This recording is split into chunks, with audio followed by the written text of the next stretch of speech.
अगर आपको वीडियो पसंद आए तो वीडियो को लाइक करें, चैनल को सब्सक्राइब करें। पृथ्वी का जन्म कैसे हुआ? हम कौन हैं? कहाँ से आए हैं?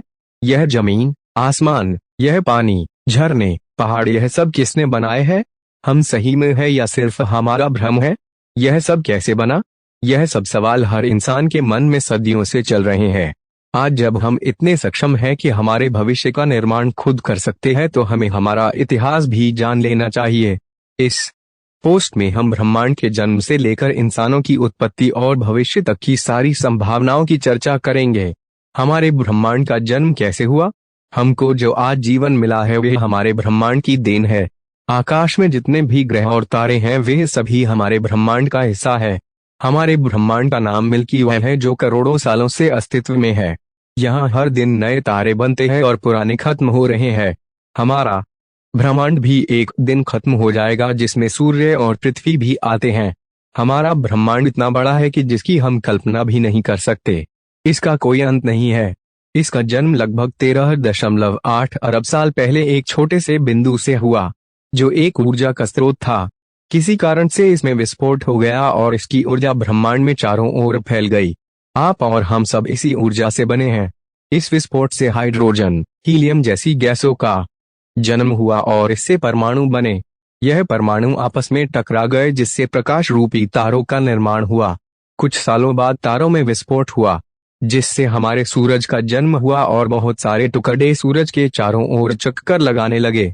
यह टुकड़े आपस में जुड़ गए, जिससे हमारी पृथ्वी और अन्य बहुत सारे ग्रहों का निर्माण हुआ। शुरुआत के दिनों में पृथ्वी काफी गर्म हुआ करती थी, जिसमें पिघला लावा था। यह लावा पृथ्वी के सेंटर पॉइंट पर जाकर जमा होने लगा और हल्की चीजें जैसे मिट्टी, पत्थर आदि सब ऊपर सतह पर जमने लगे। इससे पृथ्वी पर मैग्नेटिक फील्ड का निर्माण हुआ और गुरुत्वाकर्षण भी पैदा हुआ। इस समय पृथ्वी बहुत तेज घूम रही थी। इसका एक दिन लगभग 6 घंटे का होता था। सूर्य के चारों ओर बहुत से उल्कापिंड और ग्रह चक्कर लगाने लगे। तब एक उल्कापिंड आकर पृथ्वी की सतह से टकरा गया, जिसका आधा हिस्सा पृथ्वी के अंदर समा गया और आधा हिस्सा आकाश में पृथ्वी की कक्षा में चला गया और उसके चारों ओर चक्कर लगाने लगा। इसी को ही हम चांद कहते हैं। धीरे धीरे पृथ्वी और चांद के आकार में बदलाव हुआ और यह गोल होने लगे। चांद के टकराने के बाद पृथ्वी के आकार में बढ़ोतरी हुई। चांद पृथ्वी के चारों ओर घूमने लगा, जिससे पृथ्वी की घूमने की गति में ठहराव आया। इसका परिणाम यह हुआ कि एक दिन 24 घंटे का होने लगा। पृथ्वी पर पानी कैसे आया? चांद के टकराने के बाद मौसम का जन्म हुआ।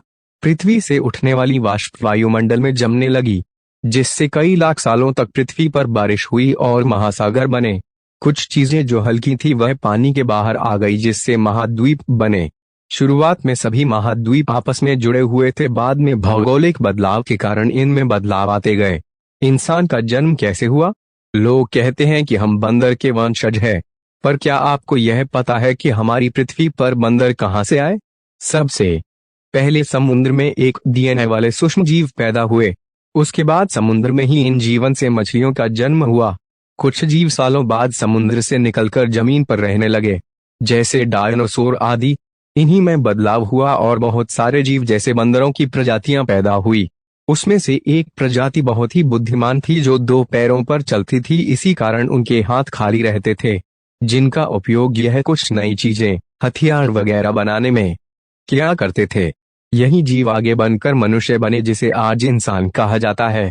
कितनी अजीब सी बात है कि हम इंसान कुछ समय से ही इस पृथ्वी पर आए हैं और इस पर अपना अधिकार जमाना शुरू कर दिया।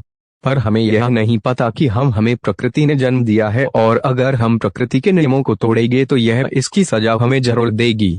प्रकृति जब चाहे तब हमारा अस्तित्व खत्म कर सकती है, जैसे उन्होंने डायनासोरों का किया।